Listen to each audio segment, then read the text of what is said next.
great to see several familiar names also in today's session. Participants who joined us for previous conversations in our National Road Safety Dialogue series and those who have helped us along the way. But a very special welcome to those who are joining us for the first time. So my name's Astha and I'm from the Crashfree India team. I'll be your host for today's session. For those unfamiliar with Crashfree India is a research and technology non-profit initiative co-founded by the founders of the Indian Road Safety Council, formerly Campaign, and Cast24. At Crashfree, everything we do is guided by one clear and ambitious goal, working towards a crash-free India by 2040. With the rise in fatalities we're seeing year on end, the need for a crash-free India is just as stark as that of a cleaner, healthier India. Many of you shared startling AQI numbers just moments ago, perhaps less startling than that of NCR. And it's what's caused a call for many for a shift towards public transport. At the same time, over the past few months, we've seen a mode of public transport that moves millions of citizens every day make headlines recently, and not for the right reasons. In Telangana, Rajasthan, Uttar Pradesh, Tamil Nadu, among others, there have been several tragic bus crashes that we are seeing every couple of days over the past few months. Whether we look at the bus fire tragedies or the case of head-on collisions, each of these incidents reflected the complex nature of road and vehicular safety. There's rarely a single cause or actor involved.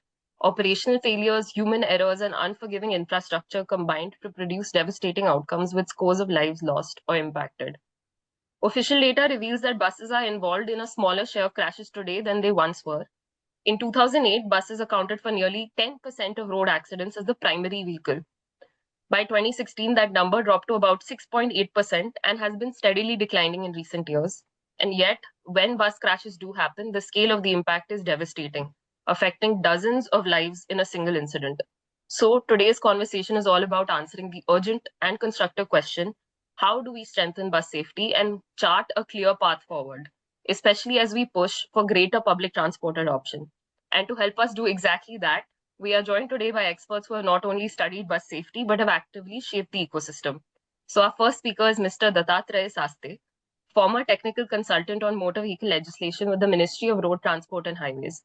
With more than 40 years of experience in this space, he was also a member of the Central Motor Vehicle Rules Technical Standing Committee and earlier headed vehicle testing and certification at the Central Institute of Road Transport.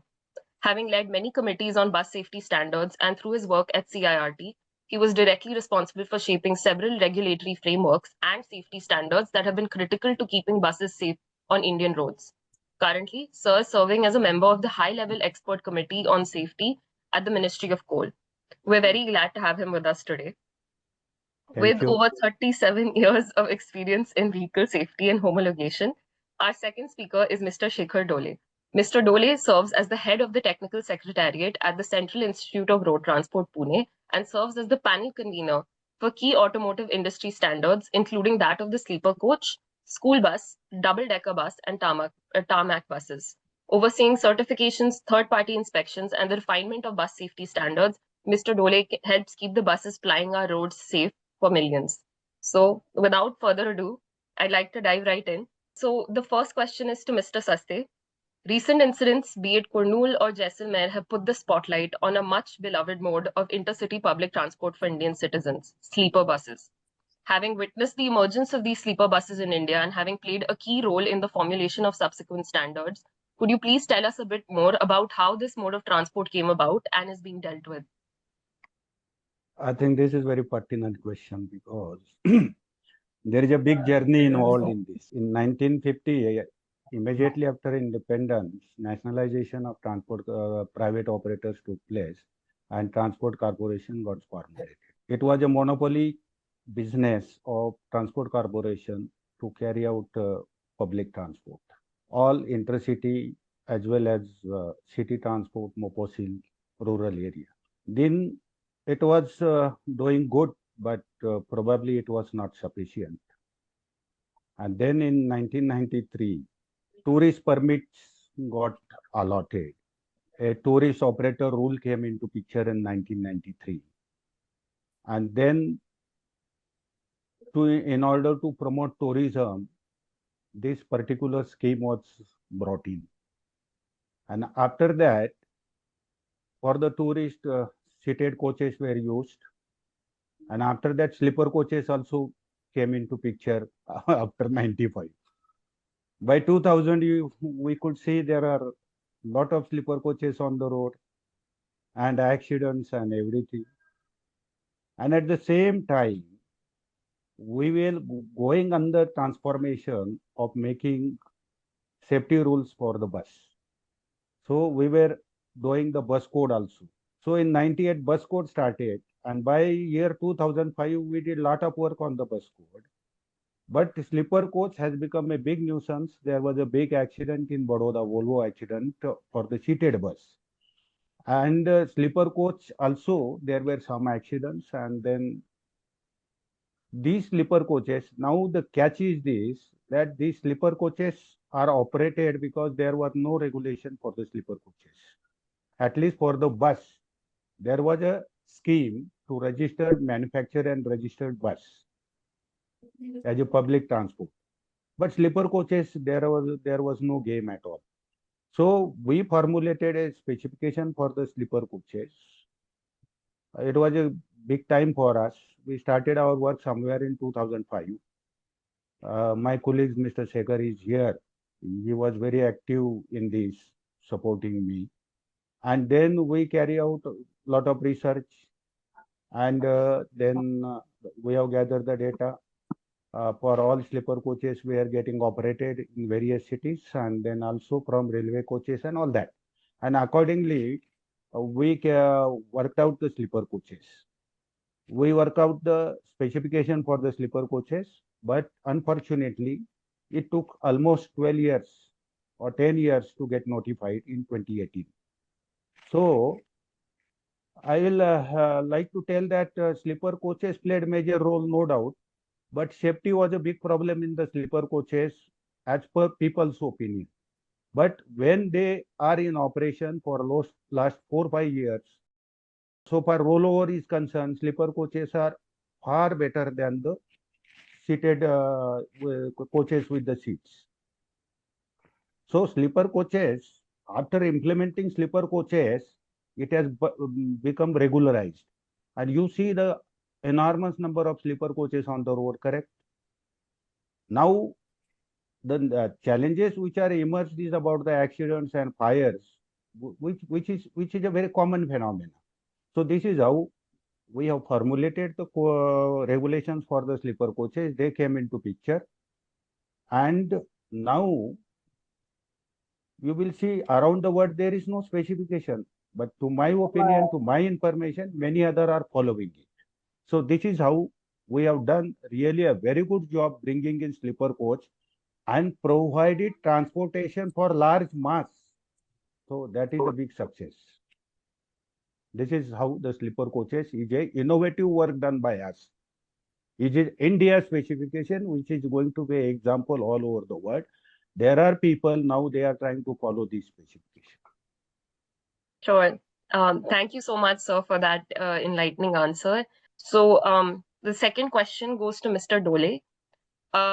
Across these recent incidents, we've seen various factors at play, and there are different bus types involved. As Mr. Saste also highlighted, some of these are more or less, safe than others. Could you walk us through the current bus safety standards and regulatory frameworks in place to protect passengers? So along with Saste sir, we started the journey because we work in Central Institute of Road Transport and Highways under the Ministry of Road Transport and Highways and Central Institute of Road Transport Pune. So we are dealing with all types of buses, right from we can say Kashmir to Kanyakumari. There are 85 STUs are there. So the different types of buses which they ply and the quality of incoming material, the problems faced by them. So we were monitoring and making the provisions in the CMVR standards. So accordingly, depending on the bus, there are seater bus, sleeper bus, school bus, then double deck bus. Different types of applications are there. So based on the you can say requirement of the application, we have segregated the standards also.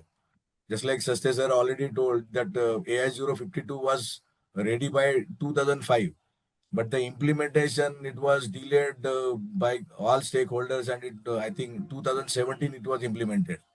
And then the adjunct standard to AI 052, that additional requirements of buses for AIS 153, then 63, 119 sleeper coach, and 139. These were simultaneously uh, notified by the ministry.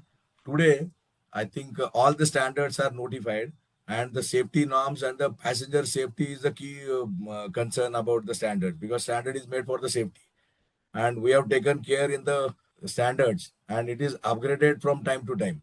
It's not that only from 2005 to 2025 journey we have made them so many amendments according to the problems faced in the field. So the standards, if it is you can say followed in toto, then there will be a less number of casualty and the accidents. Unfortunately, what we have happened in the last two accidents, what we have seen in Jaisalmer and Konnur, because the bus which is not registered as per the standard, which is not made as per the standard, and I think the result is before us.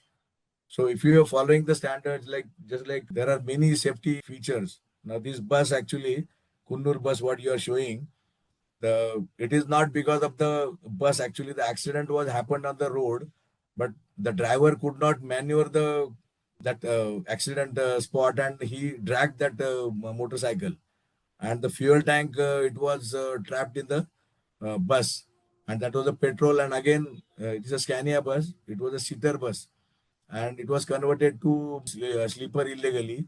And I think there are many other such reasons which is happening on the field. Even we are, if you follow the CMVR in toto, and I think there will be I think more safe buses and the operation also. So there is no, can say, lacuna in the standard as now, but continuously we are monitoring it.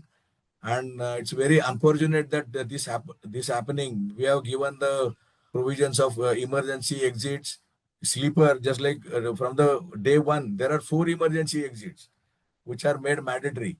But unfortunately, what we are seeing, it is compromised after the maybe RTO registration, or maybe you can say without RTO registrations also the buses are plying.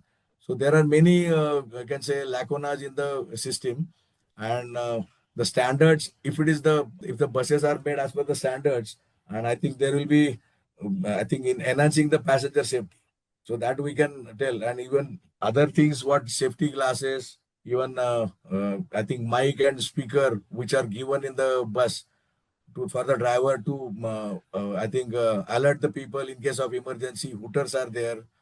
Then FDSS, fire detection and suppression system is there. Fire detection alarming system is there.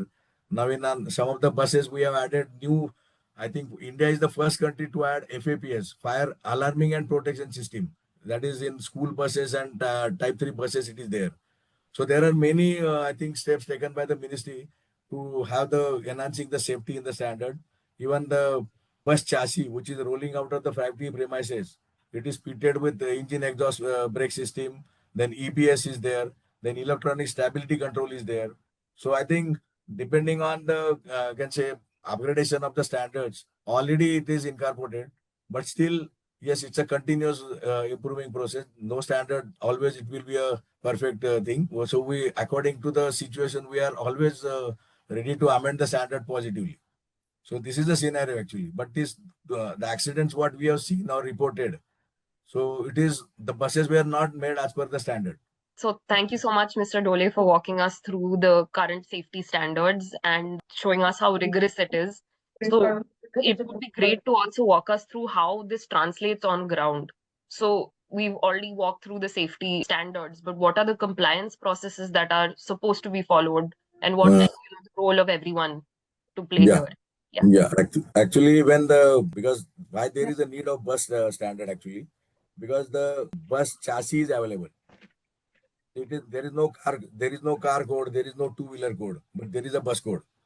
Because the bus chassis which is rolling out of the factory premises, it is by the purchaser, and the body building will be carried out at different bodybuilders' ends. So there is a provision in CMVR. So if such purchase chassis goes to the any bodybuilder, the bodybuilder is also accredited one. There is a bus body accreditation system under leadership of Saste sir we have defined, and it is implemented from 2013 onwards. No bus will be registered unless the bodybuilder is registered under that bus body accreditation scheme, and that number will be reflecting in the form number 22A part 2. So that is a legal I can say requirement of the can say registration process. And this bus, whether it is a seater bus, then it has to go under 52,153. But if it is a sleeper bus, they want to make, then as per 52,153 and 119, they have to make the bus, and the compliance of the same should be obtained from any of the test agencies notified by under rule number 126 of CMVR. So it can be CIRT, it can be ERA, it can be other test agencies also. So that is the procedure, and after that only the buses are registered. At the time of registration, it is the respective transport authorities has to check that form number 22A, that again bus body builder, who is the bus body builder, what is the bus design, all these things are mentioned in the form.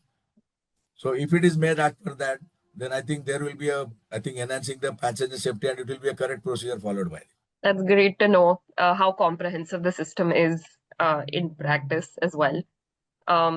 So my next question would be to Mr. Saste.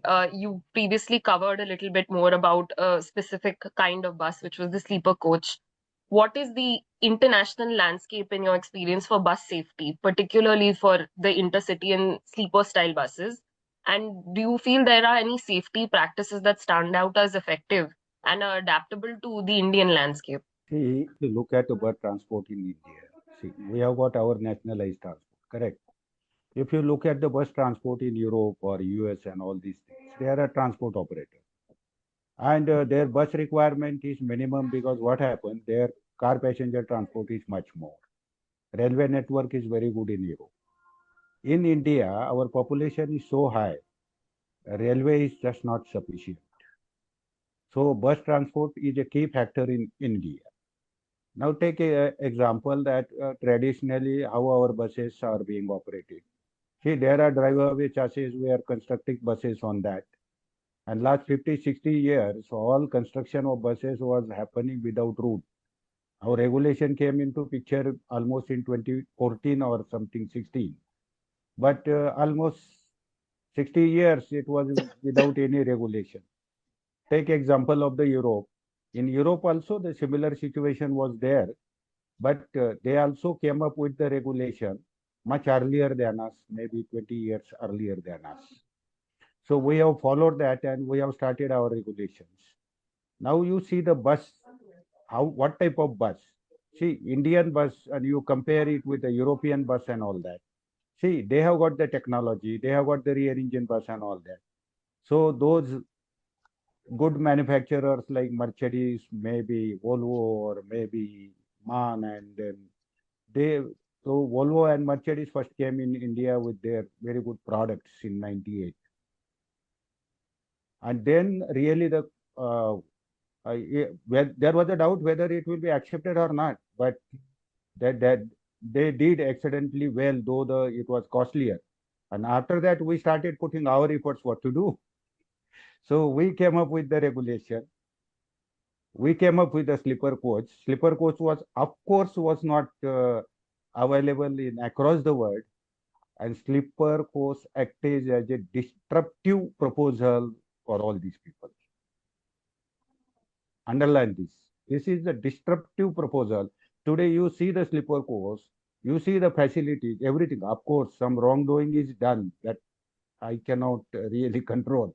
But the way sleeper coach has disrupted, and you see now the buses, a very good quality of buses in the form of seated, in the form of sleeper coach is available. I should not say that, but how much Volvo or Mercedes is able to sell their buses. So that is the visionary work we have done. And today, really you can say whatever is happening in the bus transport, yes, we have done tremendous work for 25 years.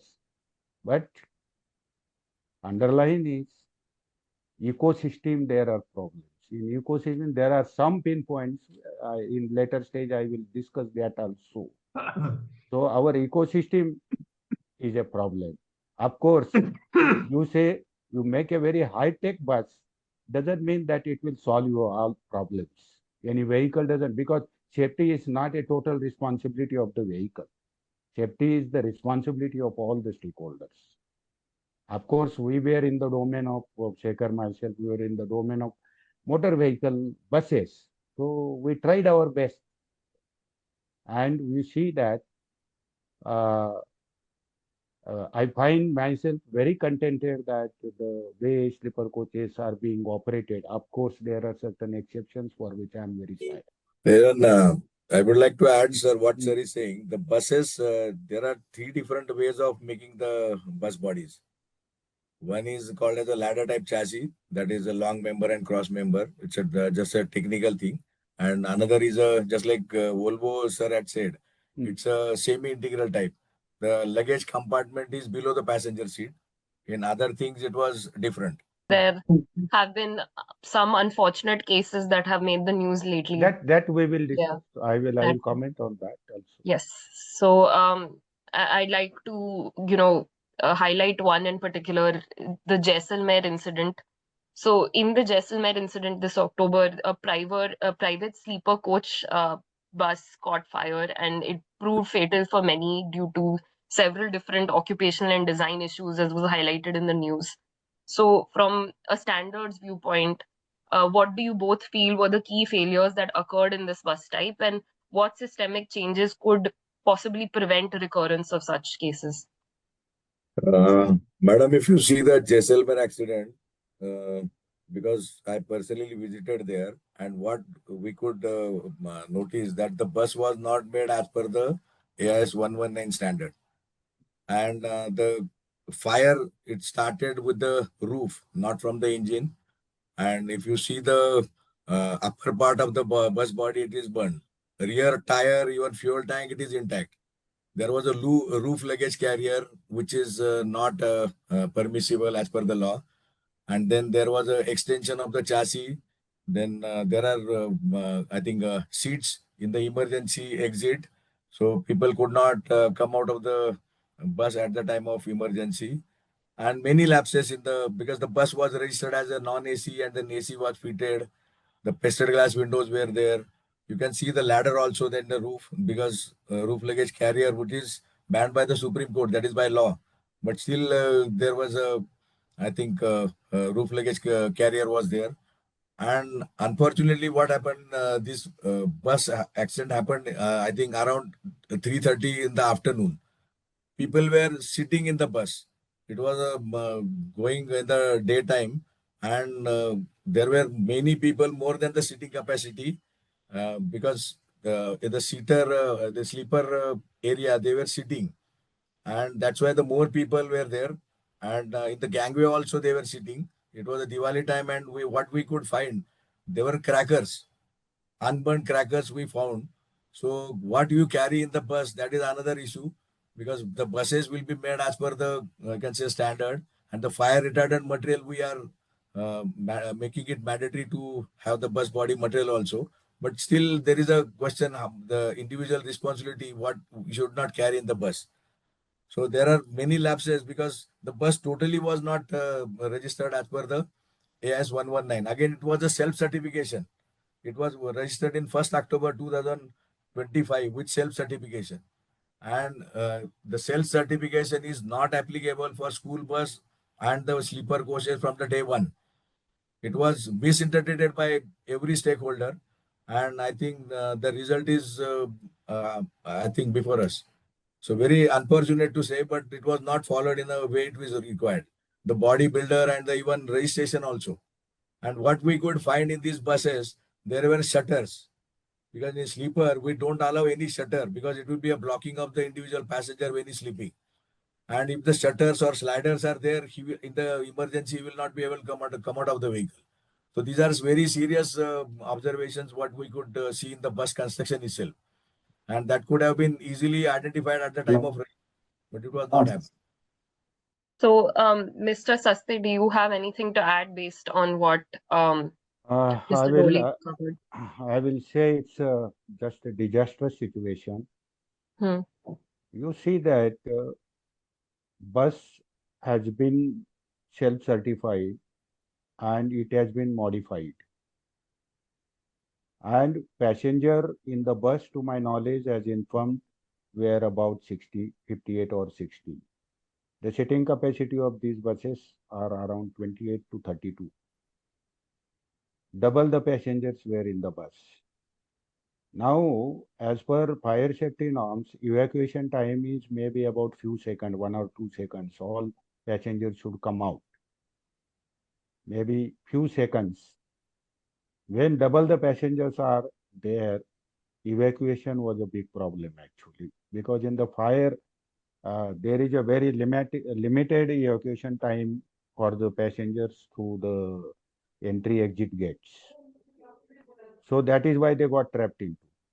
And to my opinion, very sad, I am noting it, I am getting information that these transport operators, smaller transport operators, they are making 3 people sit on the berth, which is highly dangerous for they are doing business at the cost of the life of the people.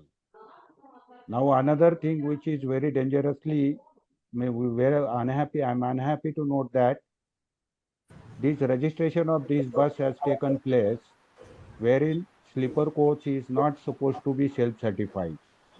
Then there is a overroute carrier which is banned. And then there are certain provisions inside the bus, they are not followed. So another stakeholder is a RTO. RTO probably what type of work he has done, but he has not done his work the way it was required to be done. It is very, very serious. Then the third stakeholder is a bus owner, operator. Operator almost, see, operator will always say that I am an operator, I don't understand much, but it is the duty of the operator to understand each and everything. Now, what type of material is to be carried in the bus? This is many times, this has emerged many times that crackers were carried in the bus and bus got the fire in past also. So any material which is inflammable in nature should not be carried in the bus. So it is also responsibility of the operator. So operator is responsible for so many things. Operator is responsible for that, what type of material he has carried. He has carried alteration in the bus. He has extended the bus. Now I have no idea that what type of driver is deployed for the bus. So it is a lapse over lapse. It is totally a very dangerous situation. This is what is my observation. Uh, this was very enlightening and, of course, unfortunate. And there was a similar incident actually in Kurnool. I believe, sir, you highlighted it as well before. In this case, though, this was also a bus fire. However, the sort of things that went wrong in this case were also different. There was a motorcycle that was lying on the way, and the bus driver ran over it. There was fuel leakage. So, could you maybe walk us through what went wrong in this case? How could this have been prevented, and what can be done in the future in such instances? So actually, this incident happened. It is not because after accident it has landed to the bus construction. But before that, the accident was happened on the road.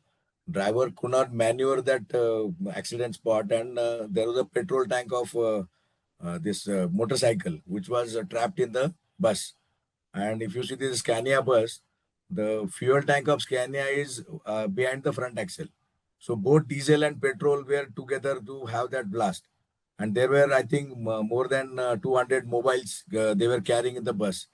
See, now the problem is that what we have seen on the road, when we see the passenger luggage, other than passenger luggage, many things are carried in the buses. Even motorcycles also part we have seen. When the luggage area is more, it is misutilized by the operators, and there is no check. So I think there is a need to have, you can say, check on the passenger luggage also. There is no screening of the passenger luggage, and again, what we have observed, there is a point-to-point pickup of the, I can say, in the tourist buses. So the exact, I can say, the information about the passengers who are traveling in the bus is not known to the any stakeholder, because that is point-to-point pickup is not allowed for the this I can say private operators. It is only for the government buses. That is the STU, state undertakings. They are allowed to go for the point-to-point pickup. Now, in this case, after the accident, how many people were there, and again the dead bodies calculation and other thing, it goes in a very different direction then. So these are some of the things that we have to control. And again, another part of this bus, uh, after making the bus body, it was transported to another state, and I think it was running in different state. So there are many lapses when we transfer the bus from seater to sleeper and sleeper to again some other state. So there is a need to have the check on the bus.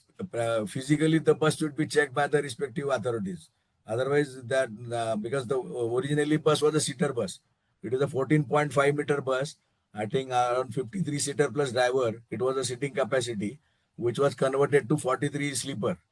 So Hmm. I think so there are many things in the this accident, but it is not because of the bus construction, but because of the again accident happened. So there are many things, but I ultimately landed on the bus construction. Okay. So similar but different also causes Yeah. here in this case. Mr. Saste, do you have anything to weigh in Yes, here? Yeah. yes. If you compare with Jaisalmer actions, there are some similarities, some differences I see. Mhm. The first difference is that similarity is that both are having fire issue, which is highly dangerous. Now, difference is that in this particular bus, Jaisalmer, I will not talk, but in this particular bus, this met with the accident where the object was lying in the form of motorcycle. Driver could not notice that.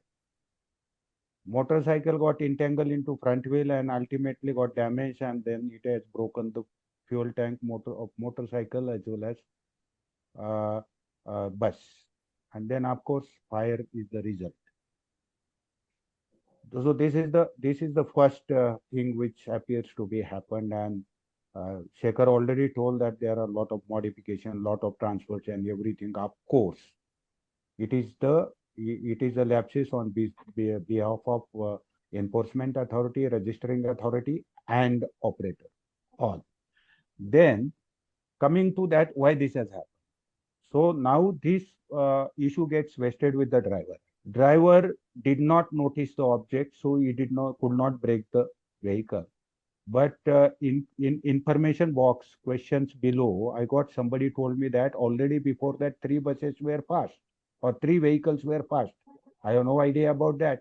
But my observation is this: this accident. Most of the accidents are happening in the night time, except this Jaisalmer, and the visibility is a big issue. See, when you are not able to notice this visibility due to lack of visibility, then these objects are going to uh, result into accidents. Now, this is visibility issue. What is that visibility issue? Because there is a glare of oncoming vehicles, and therefore there is a temporarily impairment of your eye retina, and it takes some second to restore it. Maybe 1 second, even 1 second is also good enough. And everybody has noticed that this lower portion of the very near portion to the road, which I can say lower portion is not clearly visible and all that. So this is the experience of every driver. So we have to take care while building the roads. My request is that there has to be a light separators of oncoming vehicles on the road of the height 1.2 meter, where roads are very fast traffic is there, and this is happening with the drivers actually. So there, this fault goes onto the side of the road, to my opinion. Thank Uh, you. Yes. Ma'am, another thing, when we saw the buses, what we could understand, there is a driver partition door, which is in case of such kind of accident, it becomes a hurdle. Okay, because it is not allowed. No standard specifies any driver partition door. There is no definition. In no standard, there is a provision.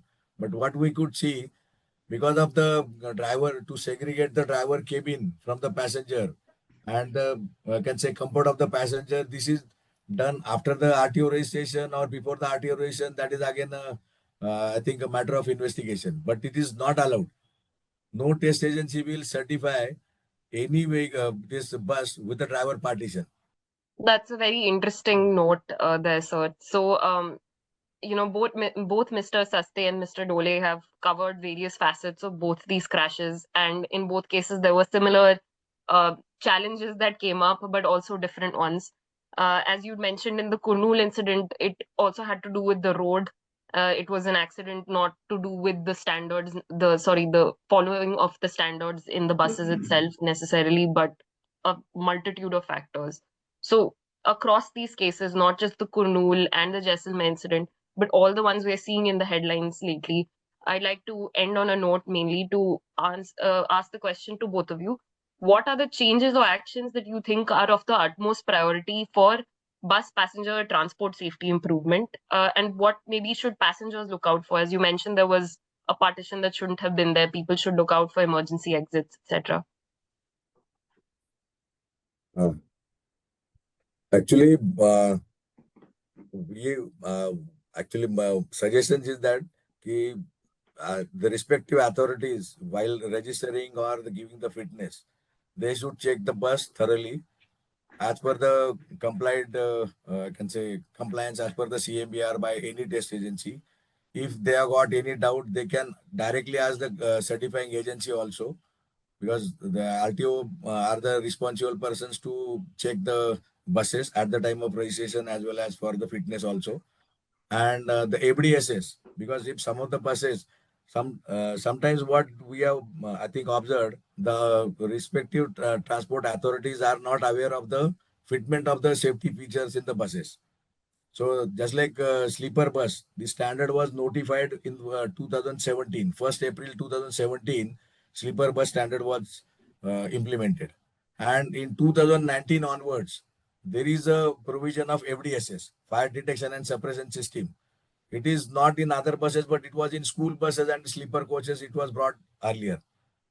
So we are in 2025, but still it is not been seen vigorously by the RTOs. So we have suggested even driver partition door, just like what we have just talked, even roof luggage carrier. So some of the buses, what we could see, there is a, I think, eastern part of the state, it is registered, but the registration number is there. The buses are under construction. So this is another area I think we'll have to highlight, because the registration number is given to the chassis itself, and the bus is under fabrication at some bodybuilder end. So there are many lacunas in the I can say this process. I think if it is a there are if it is a sleeper bus, capacity it will increase. Length of the bus, if it is there, it will be 5.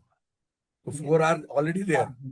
There is a 2 roof hatches, 1 emergency door is mandatory, and even other if it is a pasted glass window, all the windows are provided with hammers. Additionally, 2 hammers are kept at the driver and co-driver level, because the hammers are not in place at the time of emergency.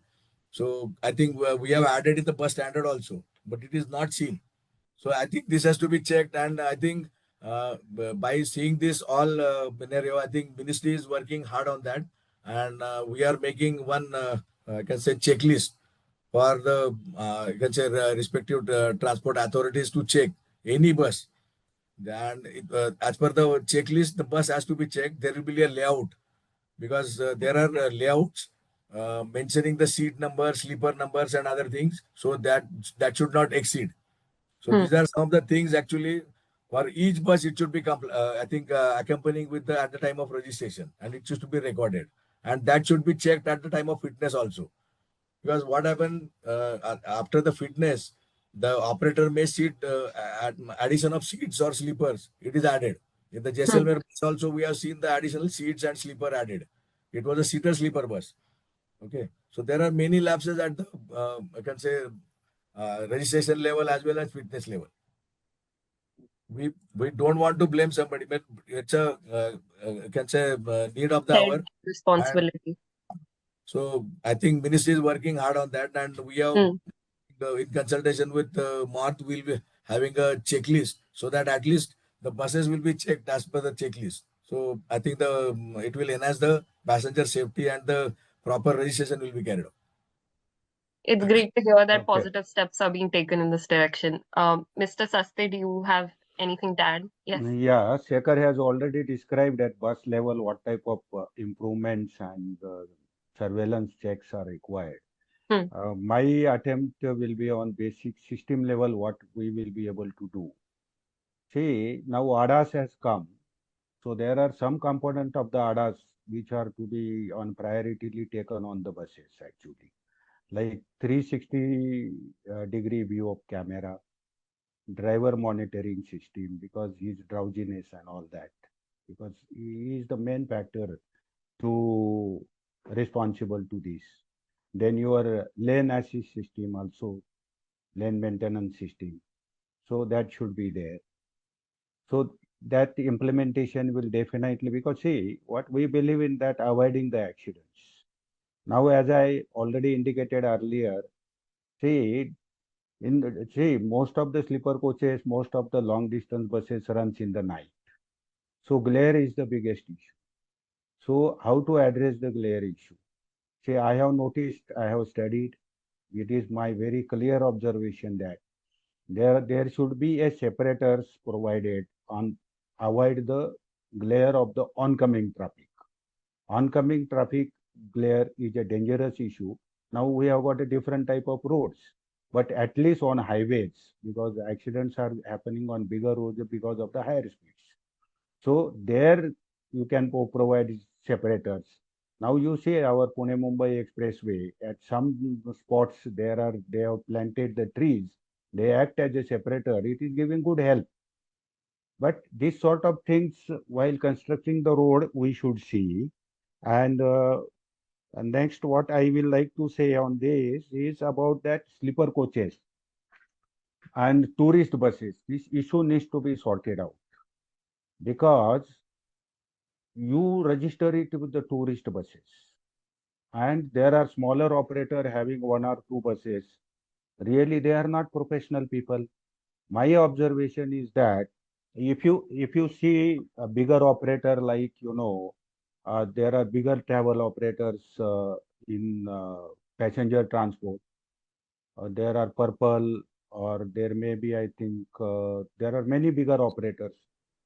Their accident rate is very less because they do extensive driver training. They monitor their bus through GPS and all that. So their accident rate is very less. So therefore, the smaller operators, there is a problem with the smaller operators because their bus are not compliant, their drivers are not compliant. The whole system is a failure at their end. And what is the area of the concern is that the sleeper coach scheme is tourist scheme is there. Sleeper coaches are registered under tourist scheme. And then what happens? There is no business for transport corporation, so they don't operate. And these people, and there is a competition. Now there is a big competition in them. So government has to come out with, see, if state transport corporation are not able to provide the service, then okay, let it be operated licensed private operator because your stage carriage routes are all nationalized. So that is why government has to give a thought onto this, that what it could be done for providing a very good transport. So that will also help to sort out these issues so that you will have a good quality service available. So this is also a bottleneck. Then coming to the driver, which is a main stakeholder. So there are driving rules. They should be well convergent with that. Then there are also acts to control their duty hours and all those things. See, we have seen in many accidents, there was a problem because of driver's fatigue. So I will tell you, I have enumerated about 30, 40 points where we can take the corrective actions. I will give that right up to you. So these are the many points where at system level we can take care. Now another one important point I want to highlight here. Many times fire is catching, okay. Now we have got a fire detection and dousing system.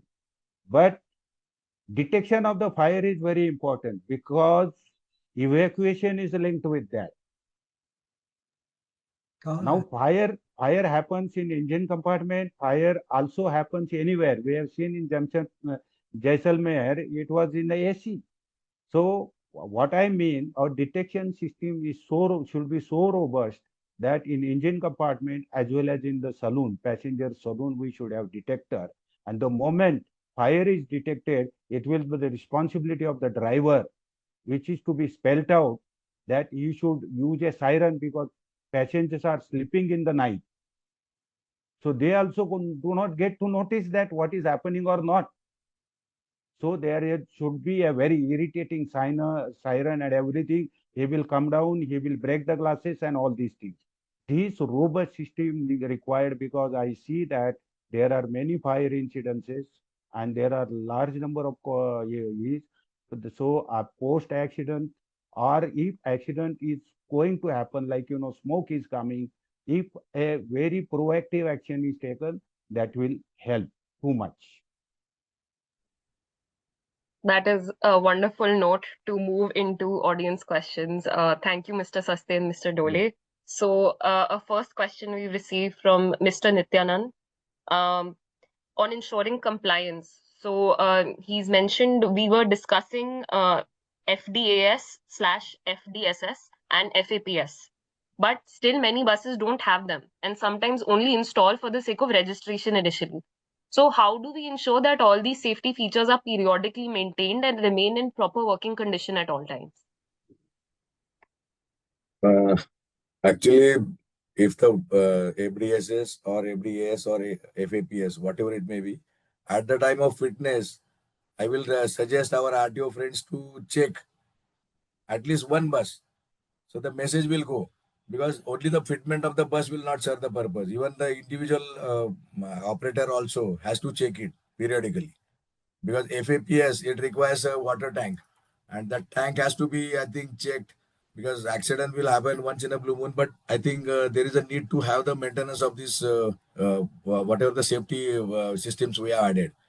And there is a again, if you go to every SS and every AS, there is a I can say one electronic box given in the driver cabin, which is showing a green color light.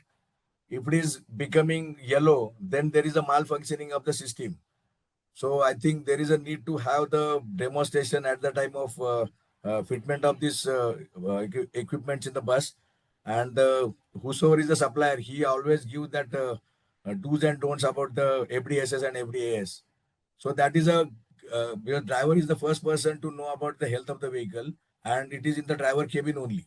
So driver should understand whether my FDSS is working, FDAS is working, or FAPS is working. So there is a clear cut, can say, even the light symbol is there.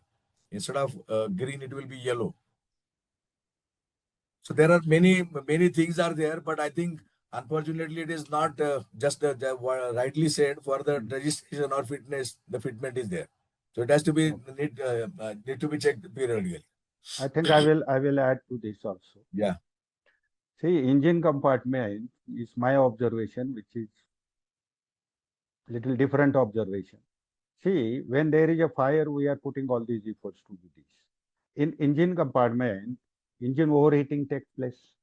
And when engine overheating, what we see, there is a small visual alarm we see, which is not noticed by many people. So earlier we used to have meter. So driver is to monitor the meter. And when it tends to go to red zone, he will take care, he will stop the vehicle, he will pull the engine and go. But in today's latest all cars or trucks or where you see in many vehicles, there is a small visual alarm and many times everybody tend to look over and take a owner driven cars. He just don't know.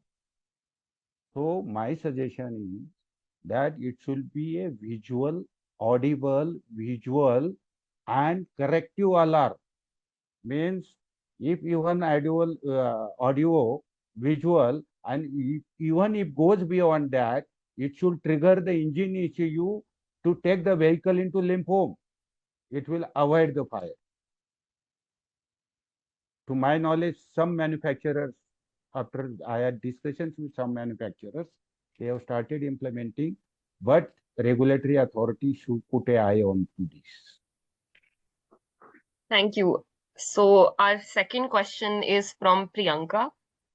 It's about the stakeholders involved. So she'd like to know who are all the stakeholders who can directly make these buses safe. And as per the codes, such as for sleeper bus, school bus, intercity and city buses. Yes. Okay. In this regard, the main stakeholder is driver. Main stakeholder, because if you see 90% accidents is in the hands of the driver actually. So that is why he is the main stakeholder. Now take a driver. See, there are driving regulations 17. Rule 17 has come, right? Driving regulation. He should be aware about that. Second thing, what should be done for the driver by the operator? See, labor law says that his working hours are to be controlled. Okay. Not only this thing, his driving conditions should be favorable. Like, in trucks also we are providing AC commission.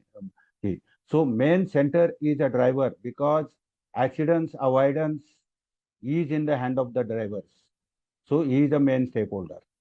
Then owner, operator, then see, bus design and all these is very last.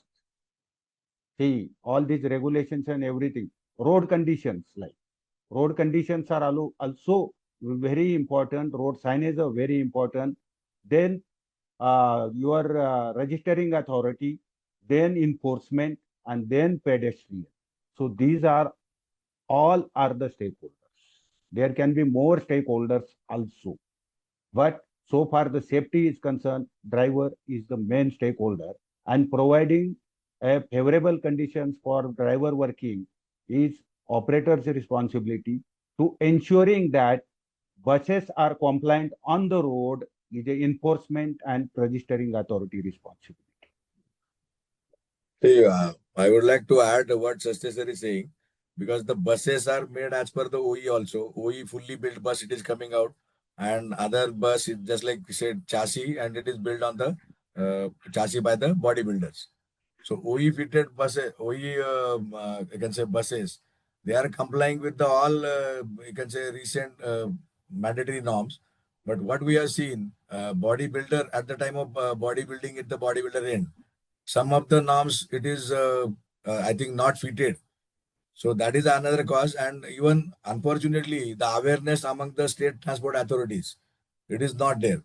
So when the date of implementation is not known to the respecting authorities, so they are unable to implement the I can say existing safety norms.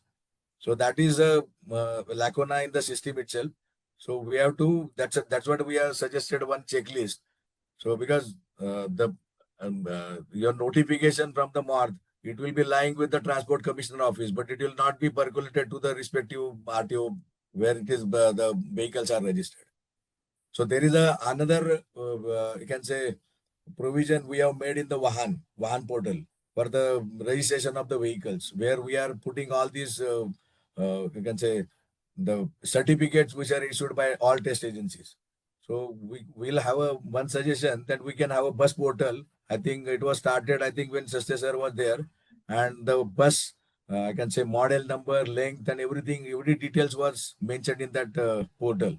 But the portal, I think we have to modify, and it has to be made mandatory. Unless the bus is, I think, available in the portal, it will not be registered. Yes. One more thing. Mhm. Yes, sir. For these buses are concerned, actually. See, this transport department must be, comprehensive transport department, technically qualified. Today, people from various disciplines will come there. They will not be able to perform as per the requirement. They should be technically, because they are registering the vehicle, and they should know everything about the vehicle, that whether it is compliant or not, whether alterations are carried out and they are inspected. There are so many things. So to my opinion, in many states, there are many non-technical people are doing this job. I think they are not justifying the job. It's not their responsibility. There has to be technically proper qualified people to carry out the job. Otherwise, this sort of uncompliant, non-compliant vehicle will be on the road and incidents are going to happen. This is what about. Definitely. The Portal initiative is a very interesting initiative both of you have Yes, highlighted. yes. So, one last question due to paucity of time. I'm so sorry, everyone, but we'll ensure there's a wider discussion. We will, if you Yes. can give us, then we will also reply. Sure. You can give. So, the third question is by Dr. Srinivas. So, one variable in the system is driving behavior. And since we were just discussing driving behavior, it would be great to know how proper training, knowledge, skill, and attitude of the bus driver can be ensured. And is there, what's the need of refresher training to help them understand risks? Okay. See, we have been advocating one thing, that there should be driver monitoring system, actually, for, active safety to avoid the collisions, accidents, or whatever is that. So there all movements, actions, and everything of the drivers is getting monitored. And then whether those movement, actions, and all those things are correct or they are detrimental to the safety, we can determine. His working hours are also going to get monitored, and it will comply to the labor law, it will comply to everything. So it will be useful, and that will be the great help to avoid the accident. Now, with his question coming to the point that is behavior monitoring. See, it is such a complex thing that without interfering, he will be asked to drive the vehicle, and there will be a data capturing system. Data capturing system will catch this, and his behavior will be analyzed. And that is a very important thing to decide his fitness to be a driver or not for the particularly public transport vehicles. Shekhar, if he has to add anything? Actually, I think ministry initiative has been for that IDTR, Driver Training Institute. I think in CIRT we had a very good driver training institute. So we regularly conduct this driver training programs there. And it is a need of the hour that I think every operator or the fleet owners, they should send their drivers. So it will be upgradation of the technologies, I think, in the vehicles. And I think pan India it is there, but CRT, what we are, I think it is inaugurated by Honorable Transport Minister, and it is running successfully.